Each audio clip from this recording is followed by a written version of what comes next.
আসসালামু আলাইকুম। সবাই কেমন আছেন? আশা করি সবাই ভালো আছেন। আমিও ভালো আছি আলহামদুলিল্লাহ। তো আজকে ব্রয়লার মুরগি দিয়ে রোস্ট রান্না করব। আজকে কীভাবে রোস্টটা রান্না করলাম সেই রেসিপি আপনাদের সাথে শেয়ার করতেছি। এখানে আমি একটা মুরগি নিলাম। একটা মুরগি প্রায় আমার 8টা পিস হয়েছে। তো ভালো করে ধুয়ে পরিষ্কার করে নিলাম। তো এবার রান্না করব। তো এখানে আমি হাফ চামচ হলুদের গুঁড়ো দিলাম হাফ চামচ লবণ। তো ভালো করে মাখিয়ে নিব। আর অন্যদিকে একটা কড়াইতে সাদা তেল দিয়ে দিলাম 2 কাপ পরিমাণ। এবার এইগুলোকে আমি ভেজে নেব। তেল আমি ভালো করে গরম করে নেব। তো এখানে আমি অল্প একটু লবণ দিয়ে দিলাম, কারণ কড়াইতে যাতে কোনোভাবে লেগে না যায়। তো তেলগুলোর সাথে আমি ভালো করে লবণটা মিক্সড করে নিতেছি। তেল আমার গরম হয়ে গেছে। এবার একে একে আমি রোস্টগুলো দিয়ে দেব। এখানে আমি সরাসরি ভেজে নিতেছি, ভালো করে উল্টে পাল্টে দিতেছি যাতে কোনোভাবেই কাঁচা না থাকে মাংসগুলা। অনেকে আবার একটু সিদ্ধ করে নেই, তো আজকে আমি কোনো সিদ্ধ করি নাই, সরাসরি তেলে দিয়ে দিলাম। তো ভালো করে আমার ভাজা হয়ে গেছে। এবার একটা ছাঁকনির সাহায্যে উঠিয়ে নেব। একইভাবে আমি অন্য রোস্টগুলোও ভেজে নেব।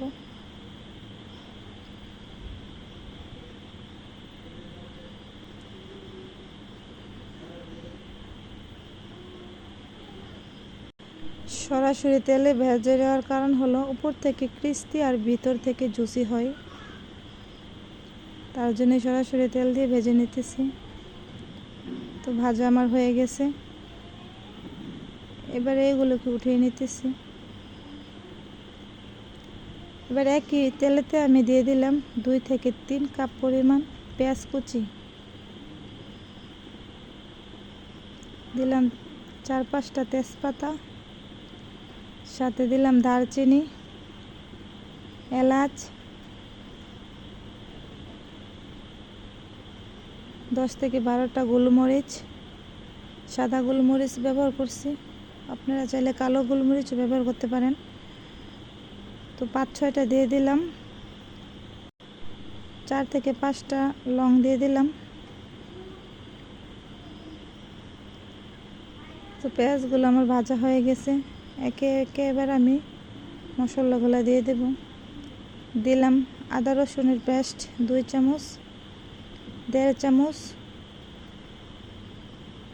আদা বাটা দিছি, আর 2 চামচ রসুন বাটা দিছি। তো এখানে দিলাম স্বাদ মতো লবণ, 1 চামচ হলুদের গুঁড়ো, 2 চামচ মরিচের গুঁড়ো,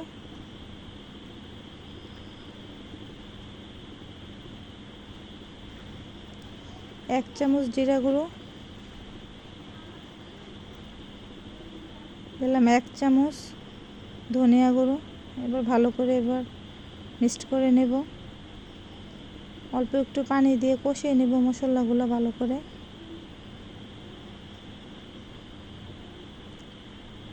আজকের এই রান্নাটা আমি ঘরোয়া মশলা দিয়ে রান্না করতেছি।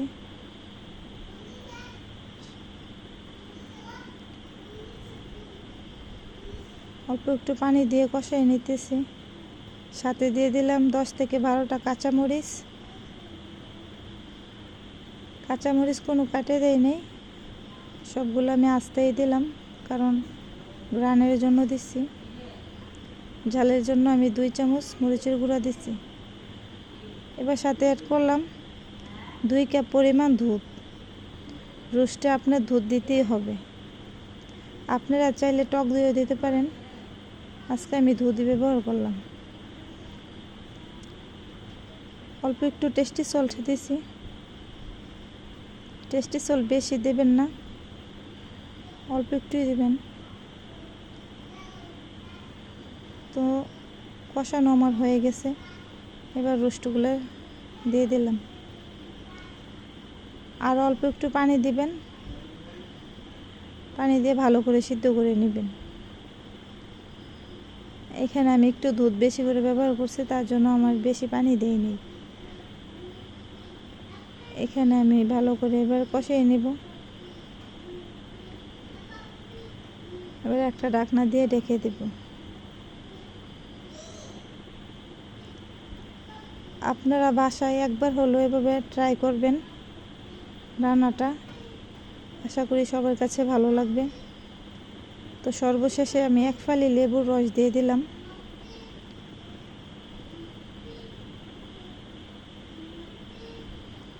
লেবুর রসটা দেওয়ার কারণ হলো সাথে আমি টক দই ব্যবহার করি নাই, তার জন্য আমি লেবুটা দিলাম। যারা টক দই দিবেন না তারা অবশ্যই একটু লেবু দিয়ে দিবেন। তো বারবারে আমি ঢাকনা দিয়ে দিতেছি আর একটু একটু নাড়াচাড়া দিয়ে দিতেছি,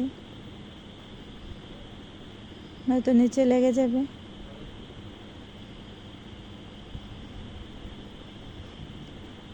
আশা করি আমার রান্নাটা সবার কাছে ভালো লাগবে।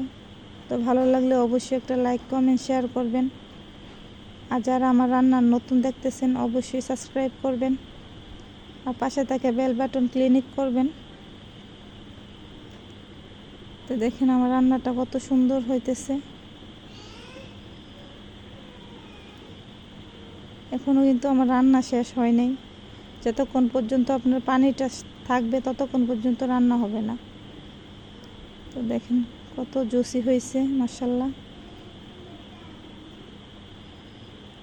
বারবার বলতেছি অবশ্যই বাসায় একবার হলে এভাবে ট্রাই করবেন, সবার কাছে ভালো লাগবে।